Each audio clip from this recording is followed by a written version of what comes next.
he has started a project that tackled financial literacy and was looking for someone who could be in charge of the curriculum management. And I love creating activities for kids and I love to just see how students can be more engaged in the classroom, which is why I decided to join the team. The big thing for us was passion and time. Running in-person workshops was relatively cheap, and so far, running the tech platform has been really cheap too. Daphne and I both don't take any salaries as starting young entrepreneurs. Um, and so really it's just time and passion and finding the energy every day to keep working on this. But knowing that we're helping a lot of students gives us that motivation every day to fuel that passion.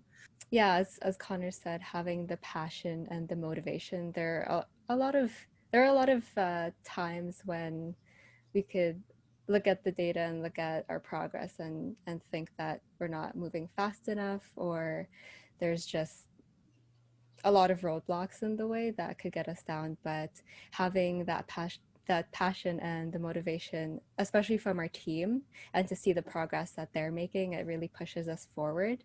So we really try to latch onto that a lot of the time.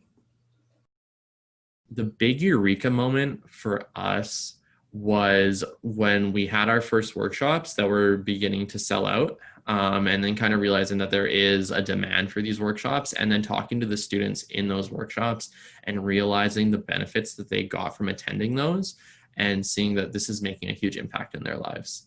Focus just on the high school realm because we found out through a lot of needs assessment research that actually only 27% of youth come out of high school prepared to take on their own personal finances. So that's why we kind of pivoted and tailored our digital platform to reaching that population of high school students and youth.